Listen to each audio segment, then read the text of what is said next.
Gracias. Usted sabe que siempre es la primera palabra. Gracias por hacernos compañía, por permitirnos ingresar a sus hogares. Estos locos de 12TV que están siempre ahí en ese rinconcito tomando un café. Gracias. Gracias por estar siempre ahí. Y con ese gracias mayúsculo, quiero invitarlos, porque me parece que el café de hoy va a ser especial. Va a ser especial.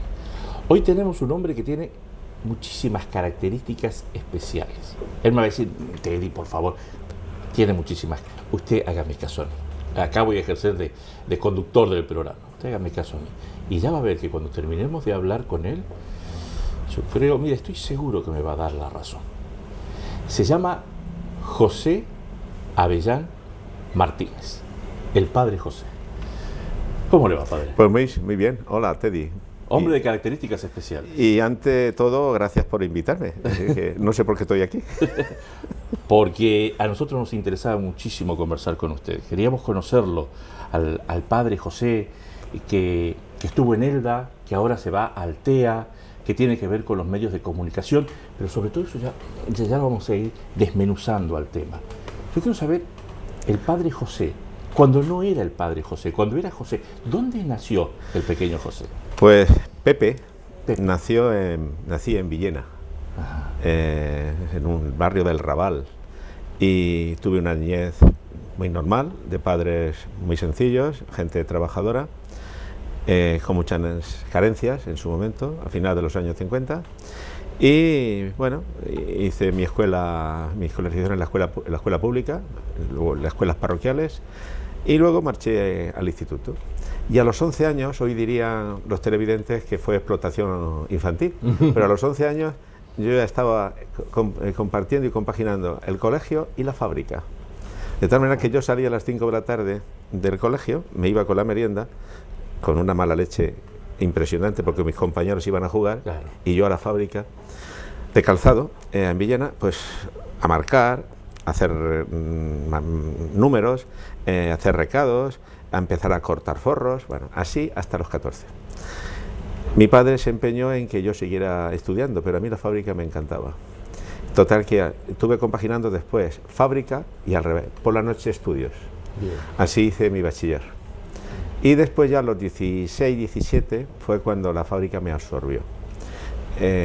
Comencé a trabajar en la fábrica, fui pasando por distintos niveles y sectores de la fabricación del calzado, y a los 18 años pues me dieron responsabilidades importantes, es decir, que fui como encargado de una empresa que tenía pues 40 y tantos trabajadores, con 17 años. Quiere decir que yo me sentía muy bien por un lado, pero muy mal, porque había gente mayor que yo, muchísima gente mayor que yo, y yo pues estaba... Que estaban a su mano. Sí, yo era responsable de aquella gente. Y ya a los 19 y pico años, yo tenía dinero, yo ganaba más que mi padre, yo tenía un coche de la empresa a mi disposición, porque un chaval, a mediados de los 70, podía tenerlo todo, yo lo tenía. Pero yo decía, si la vida es esto, no me cuadra. Y en esas historias fue cuando mi vida, pues con mi gente, mis amigos, lo que pasábamos de cuadrilla, de amigos y amigas, a parejas. Y a esa edad dije, no, aquí hay que decidirse. Es decir, ¿qué quiero yo en la vida? Porque si quiero una vida, un futuro, pues con una familia, con una mujer, pues tengo que unos derroteros. Y si yo no estoy seguro de lo que quiero... Bueno, la cuestión es que me vino un tilín y dije, ¿y por qué no hacer el bien? ¿Por qué no olvidarte de todas estas cosas? Y me pasó por la cabeza eso de ser cura.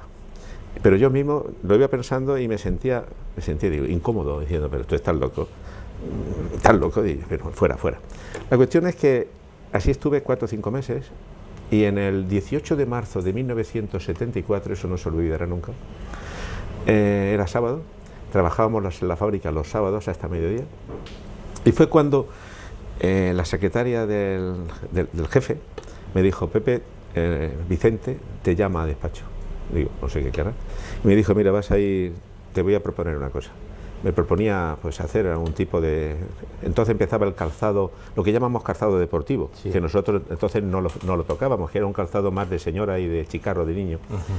Y total, que me hizo algunas propuestas y digo, no. Claro, yo dije no, Pero me sentía muy mal, porque digo, si este hombre ahora me propone un trabajo y yo luego me marcho, me parece una traición, ¿no? Me parece una faltar a la justicia. Perdón, pero la propuesta era Marchar fuera. marchar fuera. Marchar fuera para ganar más dinero, mayor responsabilidades, etcétera, ¿no? Y una sensación, bueno, entonces decían, no, ¿por qué? Digo, porque me voy de la fábrica. Todo eso sin hablar yo con nadie, ni consultar, ni con cura, ni con fraile, ni con mi padre, ni con nadie. Digo, porque me marcho de la fábrica. ¿Cómo? ¿Quién es el que te paga más que yo? Y yo lo que no quería decirles es que mi planteamiento era irme al seminario. Primero porque no sabía si era verdad lo que yo quería. Y en segundo lugar, no sabía si me iban a aceptar en el seminario. Como yo con 20 años, había dejado estudios hacía 5 años, ¿no?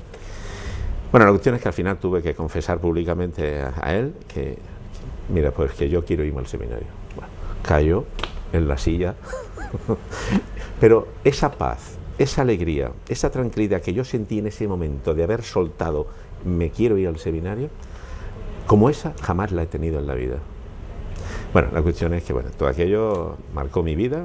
Ese día yo ya le dije cuando salí de la fábrica, por mi responsabilidad, empieza ahora a contar mi marcha, porque yo tenía que avisar varios meses. Estaba entonces el sindicato vertical todavía en España, no había sindicato de clase. Y digo, empieza a contar, porque yo en septiembre me marcho. Bueno, y así fue cuando yo empecé. En mi historia fui a hablar con el párroco y el párroco me dijo que nanay, que no me veía a mí de ese plan. Lo había dicho en casa ese sábado, me acuerdo que estábamos comiendo lentejas ese mediodía, y dije a mis padres, digo, tengo que deciros algo. Y mis padres estaban viendo la televisión y comiendo, y no me hacían caso.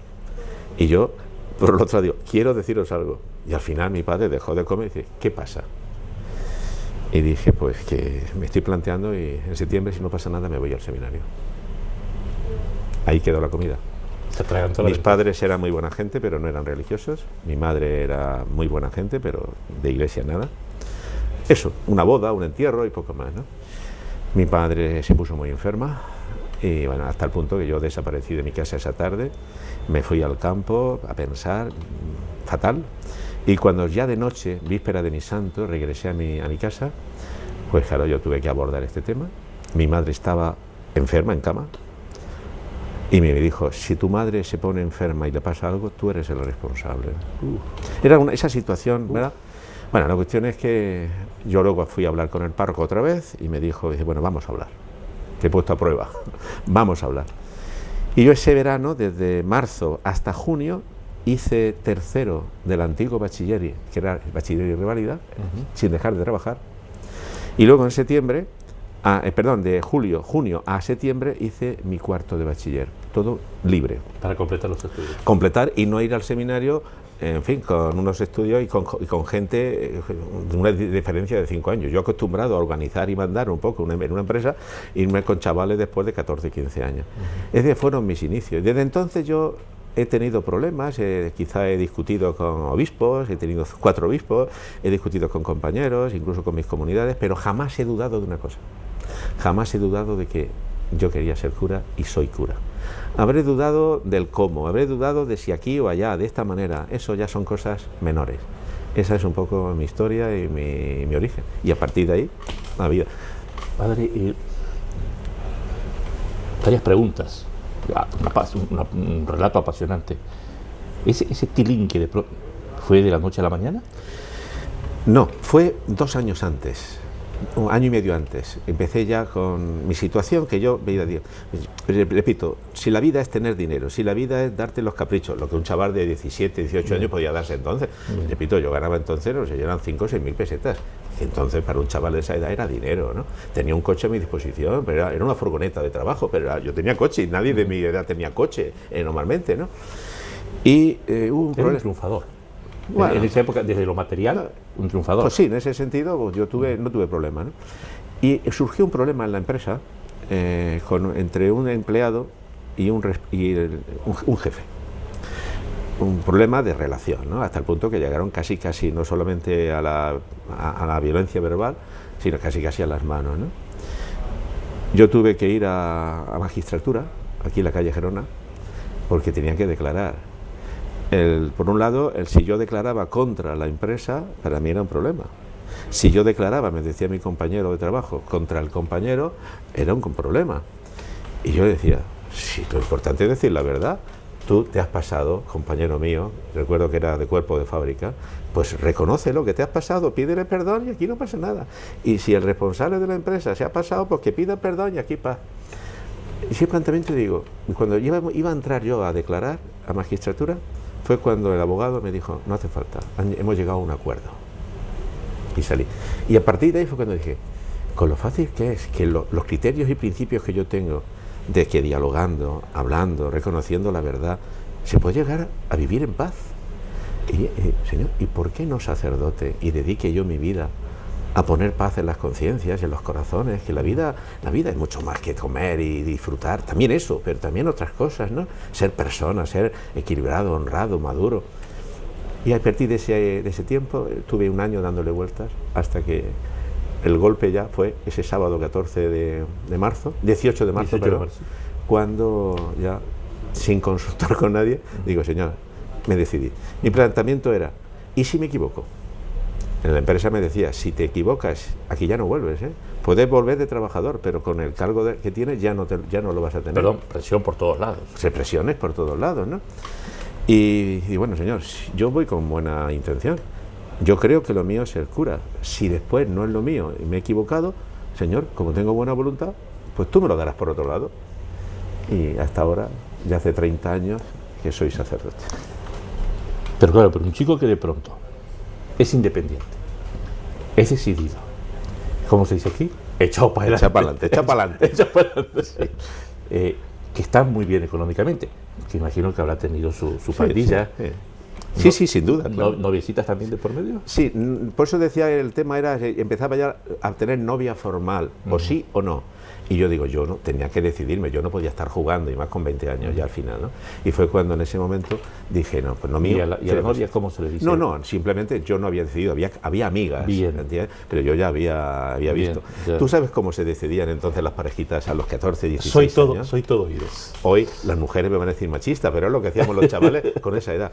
Normalmente eran las cuadrillas de chicos y chicas. Ajá. Y en Pascua, los días de Pascua, la costumbre era irnos a comer la mona. Sí. Entonces teníamos un local, alquilábamos, poníamos un dinero y teníamos un local. Alquilábamos o compramos un picú, que era un tocadiscos de aquellos primeros. Arreglábamos y adornábamos. Con el bracito. Sí. Pero luego salieron esos de que eran comediscos. Correcto. Eso, bueno. Y en ese local, ahí teníamos nuestras fiestas y nuestros bailes y nuestras historias. Y en esas fechas es cuando ya empezaba uno a filitear. Y pues esa me gusta, este me gusta, empezábamos a ver. Y recuerdo que mis compañeros, éramos 5 o 6 chavales de 15 y 16 años, y dijimos, nos vamos al paseo de Villena, paseo Parque Chapí. ¿Y sabes lo que hicimos? Decía, que se pongan las chicas, decíamos las chiquillas, todas en fila india. Hoy sería eso un despropósito, en fila india. Entonces, los compañeros, nos tapaban los ojos, y entonces decía, las chicas se cambiaban. Sí. Y sin ver decía, la segunda, la tercera, la primera, y esa era tu pareja para las Pascuas. Que la suerte decida. La suerte decida. Y yo le dije a un compañero mío, que hoy es José Joaquín, que hoy es veterinario, está en Cádiz, y yo le dije, José Joaquín, si me ayudas, te ayudo. Digo, si tú cuando pongas las manos abres un poquito los dedos, que me dejes ver sin que se note, cuando te toque a ti, yo también te dejaré ver. Trampita, Sí, trampa. Y eso hizo. Y entonces aquellas se mezclaron y había una que a mí ya, aquella me gustaba. Bien. Y dije, la 2. Y claro, acerté. Acerté. Y luego le ayudé a él. Pero sí, pero cuando tocó, ¿también abrimos los dedos? Sí, claro, sí, lógicamente. Vale. Y en fin, y luego ya, pues, ya llegó un momento que ya con más madurez, dicen, no, esto es tomar decisiones y mi vida ya es otra. Y de una familia no religiosa. No es que fuera religiosa, sí, sino no practicante. Mis padres habían pasado la guerra, habían pasado la posguerra y bastante tenían con trabajar y con luchas, y su formación religiosa era mínima. Y su formación escolar, mi madre no había ido jamás a la escuela, perdón, mi padre jamás fue a la escuela. Y mi madre fue 2 o 3 años, pero enseguida con 14 años se puso a trabajar, a servir, se decían entonces, con terratenientes y con familias poderosas, de limpieza y cosas de estas. Esa ha sido mi familia. Y mi padre ha sido autodidacta, mi padre fue lo que supo leer, que fue un hombre de libro, se lo hizo él siempre. Yo lo he visto a mi padre siempre con libros y siempre de noche estudiando y leyendo. Y luego, entonces, lo único que había era la radio. Recuerdo que en mi casa se oía radio, no sé si lo puedo decir, Intercontinental París, que era una emisora prohibida en aquel momento por el régimen franquista. Y ponía la radio y en bajita para que los vecinos no lo oyeran porque te podían denunciar. Es decir, y mi padre, después de oír las noticias en Radio Nacional de España, oíamos las noticias Radio Exterior de España, o Radio Intercontinental, como se llamaba, la Pirenaica. Entonces mi padre hacía un paralelo, mira, esto es lo que dice la prensa o la radio en España, y esto es lo que dice la radio más allá de los Pirineos, que están con libertad. Yo he crecido en ese ambiente. Y algo no coincidía, ¿no? Bueno, algo no coincidía, sí. Ese fue mi ambiente. Y luego sí, ya luego mis padres cambiaron. Jamás le dije nada a mis padres sobre la religión, pero un día me llamó mi párroco al seminario después de 5 o 6 años y me dijo, oye, ¿le has dicho algo a tus padres? Digo, no. ¿Por qué? Dice, porque llevan varios domingos viniendo a misa. Digo, pues no les he dicho nada. Dice, pues vienen a misa. Desde entonces mis padres van a misa. Y un día yo rezaba siempre para mí, antes de comer en mi casa, cuando yo fui al seminario, y una de las veces que vine de vacaciones, dice mi padre, ya que rezas para ti, por favor, reza para todos. Y desde entonces en mi casa se reza para comer. Me emocionó. Sí, sí. Y cuando yo canté misa, fue el 22, me ordené el 15 de julio del 84, pero el 22 de julio del 84, mi primera misa solemne, yo solo, con mis compañeros, pero presidiendo yo, en mi parroquia de Santa María de Villena. Cuando celebré la misa, después al final, la costumbre es el besamanos. Y todos pasan a besar las manos al nuevo sacerdote. Y la primera que pasó fue mi madre. Se me tiró al suelo de rodillas, yo me puse nervioso, me abrazó las piernas, la suya, y me dijo, hijo mío, ¿me perdonarás alguna vez la incomprensión que he tenido contigo? Bueno, levanté a mi madre, nos dimos un abrazo. Esa es un poco mi historia. Por eso cuando veo chavales jóvenes que no saben qué hacer, que esto, indeciso, digo, en la vida hay que ser decidido. Tú quieres una cosa, a por ello. Pon todo lo que pongas puedas de tu parte. Y si no sale, pues no sale. Pero lo que pasa es que si no te arriesgas, no te lo van a dar. Tienes que ser tú arriesgado. Creo que eso me parece que hoy falta en un sector de la población. Estoy viendo la imagen de mamá, lo que usted nos acaba de contar. ¿Me estoy emocionando? Sí, sí, ya te veo. Me emociona. ¿Cómo hace el periodista para seguir? ¿Cómo qué? ¿Cómo hace el periodista para seguir ahora este pues programa? nada, hace lo que puede. Hace lo que puede. ¿Y cómo hizo usted para seguir, padre? ¿Cómo soy yo? ¿Cómo hizo usted para seguir? Bueno, pues hice lo siguiente. Claro, yo tenía mi dinerito ahorrado, pero yo tenía para 1 año o 2 años para pagar mis pensiones, mis libros, mi ropa y mis viajes. Mis padres me dijeron que ellos me darían de comer si venía a casa, pero que ellos no me pagaban nada de mis estudios, ni de mi estancia en el seminario. Nada, yo, dice señor, pues tú verás. ¿Ya? Todas las presiones, todas. Todas. Es decir, yo supongo que sería como una voluntad, pero yo no tuve ningún regalo. Me fui al seminario, yo pagué mi primera pensión, que fueron entonces, era dinero, pero no era mucho, eran 18.000 euros, 18.000 pesetas entonces, que para mí, yo tenía mi dinero, pero bueno, pero para el segundo año ya no tenía. Tenía que comprar libros, comprar ropa, pues entonces en el seminario había que comprarse la cama, había que comprarse el colchón, había que comprarse todo. El seminario te daba simplemente la habitación, una mesa y una cama, pero la cama me refiero el somier, tú te buscabas la vida. Claro. Y a los 4 o 5 meses de estar en el seminario yo me puse enfermo. Me puse enfermo del estómago, los nervios, todo lo que yo llevaba acumulado, más, no sé si el cambio de aguas, no lo sé. Pero cogí fui al médico de paga, porque no tenía, pedí el seguro, entonces el seguro me cubría, no eran 6 meses, después de trabajar, 6 meses tenía seguridad social, pero a los 6 meses perdía, yo me quedé sin seguridad social, sin medicinas. Fui al médico y el médico me dijo, dice, tienes una úlcera de duodeno, ulcus duodenal. Dice, y esto hay que cuidarlo, ¿eh? Bueno, cada medicina, cada pastilla, tomas 5 pastillas al día. Y esa medicación al mes eran 8.000 pesetas, al mes. ¿Y yo cómo pagaba eso?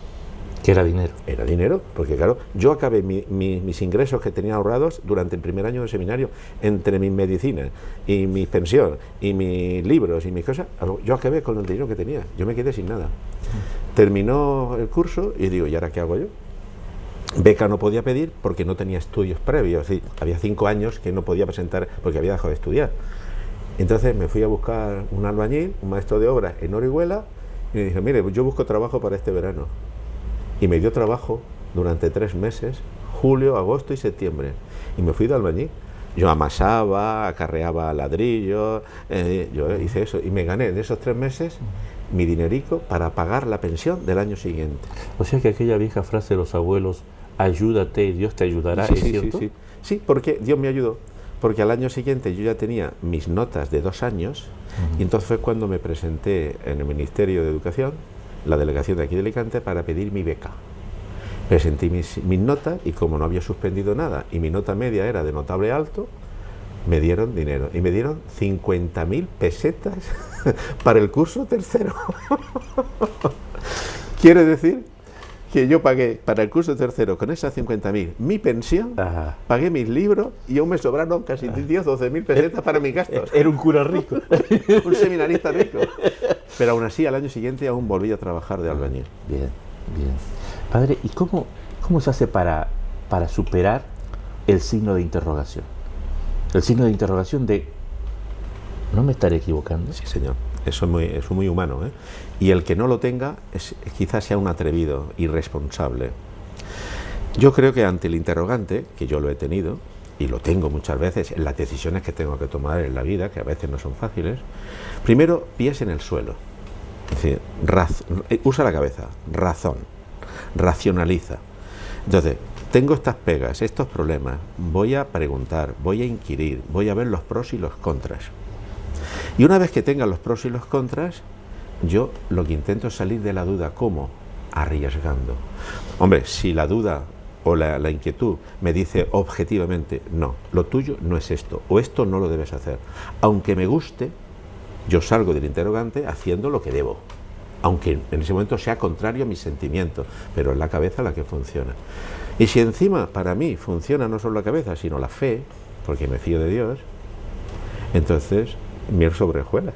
Le digo, Señor, razonablemente creo que esto es lo que debo hacer. Segundo, he consultado con quien sabe y me ha dicho que adelante. La decisión es mía. Si me equivoco no le puedo pedir cuentas, pero me ha aconsejado. Y en tercer lugar, Señor, me fío de ti. Señor, tú verás, en este mundo tú nos estás diciendo que hemos de confiarnos en Dios y en la providencia de Dios. Pues, Señor, pues yo me fío de ti. Tú verás, si una puerta se cierra, pues un ventanuco se abrirá. Así y así he vivido, repito, durante estos 30 años de cura y 10 de carrera.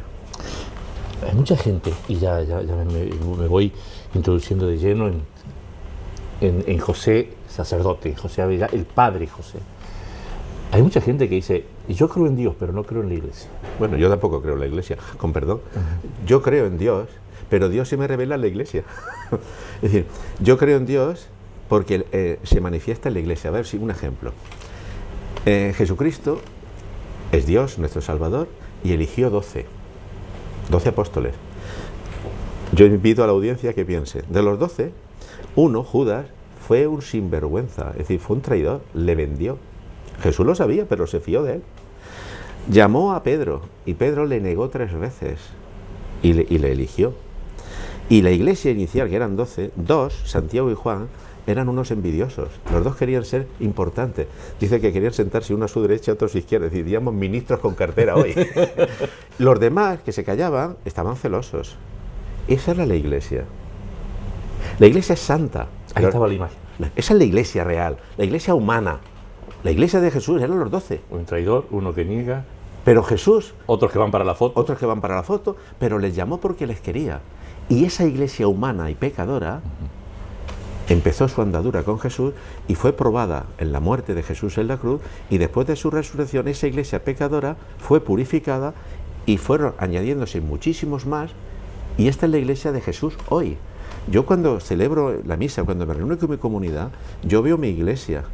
Yo le digo a mi gente, a los de Elda, que hasta ahora han sido mis feligreses de Santana, aquí no estamos los perfectos y los santos de Elda.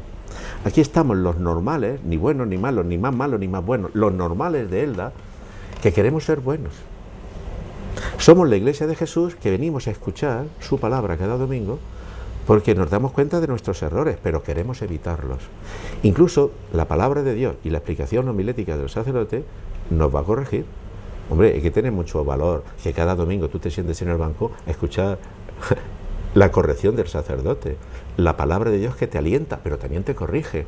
Está en la iglesia, desde hace 2000 años. Entonces, mi fe no es en la iglesia. Y cuando digo esto no estoy diciendo que rechazo a la iglesia, Dios me libre, soy iglesia y tú eres iglesia. Pero me di cuenta que la iglesia es presencia de Dios, el santo, en una comunidad pecadora. Pero esta iglesia pecadora me perdona los pecados. Tú dirías, yo voy a ir a un cura que sea santo para que me confiese. No, ¿dónde está ese? Todos somos humanos, yo me confieso. Un cura pecador como yo te da la salvación y te perdona los pecados a ti. Una iglesia pecadora hace el sacramento de la Eucaristía y hace presente a Jesucristo. Es decir, si alguien pide a la iglesia la perfección absoluta, se equivoca, eso será el cielo. Esta iglesia es humana. Cuando yo voy a mi celebración de la misa y veo a mi gente y digo, 400, 500 personas en las misas grandes de mi comunidad hasta ahora, ese conozco sus defectos, ese ha engañado a su mujer, ese quizás no paga lo que debe a sus trabajadores, ese a lo mejor no estudia lo que debe, ese a lo mejor es un racista, ese, pero claro, esa es mi comunidad, pero ese es bueno, este tal. Y luego yo, ¿por qué digo eso? Luego les escucho, padre, don José, me acuso de que me cuesta aceptar con paciencia a mi compañero de trabajo, pido perdón, quiero cambiar. Don José, me arrepiento de que he mentido o he robado, pero estoy dispuesto a devolverlo. Don José, me arrepiento de que he tenido un desliz y le pido perdón a Dios y quiero cambiar. Y digo, ¿no es esta la iglesia de Jesús? Y si tú vas a pedir la perfección, no la vas a encontrar. El Padre José... ¿Me has entendido? Sí, no, perfecto, perfecto. El Padre José tiene que ver con los medios de comunicación, estuvo en Elda, ahora se va a Altea. Por lo tanto, tenemos para llenar 10, 15 programas más de Tomando un Café, porque le dije que era un invitado muy especial. Y yo voy a recurrir a la experiencia que él tiene con la televisión. Algo más de 20 años, ¿no? 26 años. 26 años en el mundo de la televisión, porque me quedan 3 minutos de programa. Se me voló. Y le quisiera hacer preguntas puntuales, buscando respuestas rápidas y concretas. ¿El Papa Francisco está cambiando la iglesia?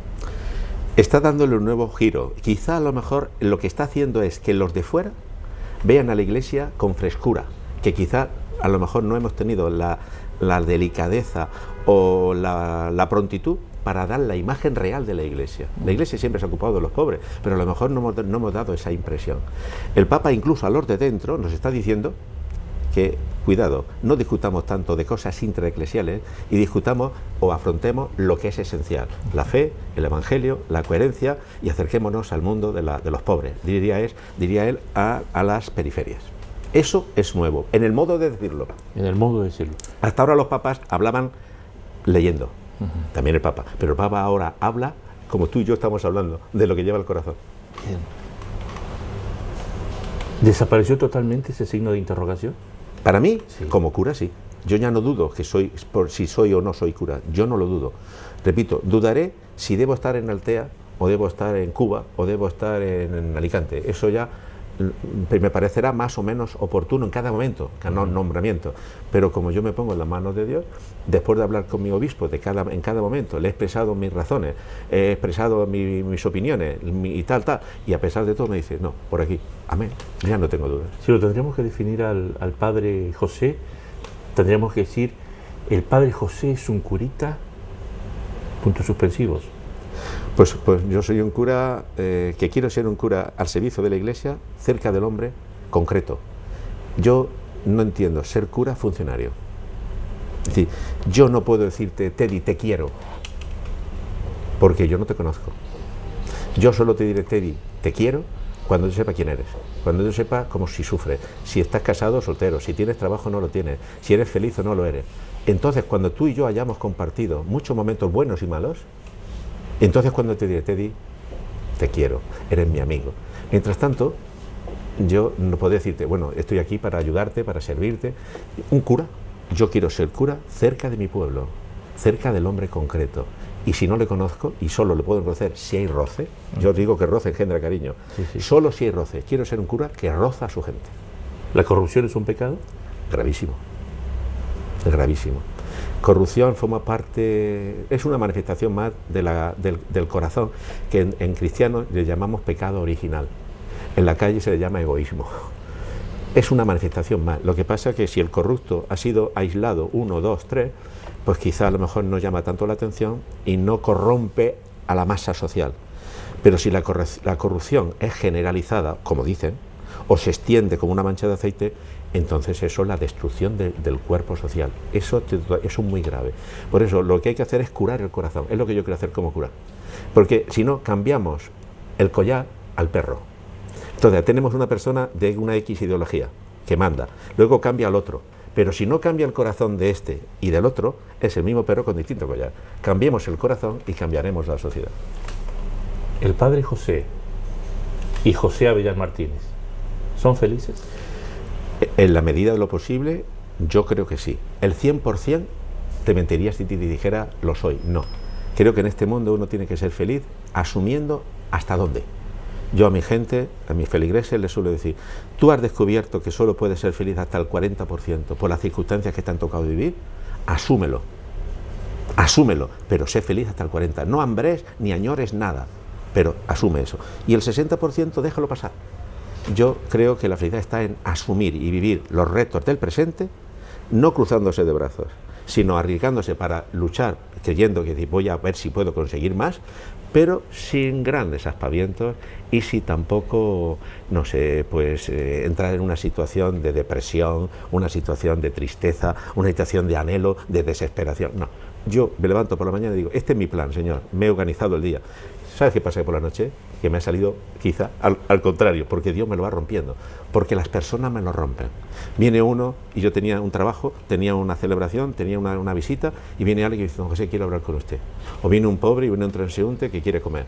Me ha roto mi plan, pero yo no me enfado. Antes a lo mejor diría, ya me ha roto el plan. No, Dios en su voluntad y su providencia y las circunstancias me dicen, dale de comer a este, o atiende a esta persona que está triste, o visita a este enfermo, o escucha a este joven que resulta que la novia se lo ha dejado, o que se ha enamorado y está contento y quiere compartir con su cura porque está enamorado.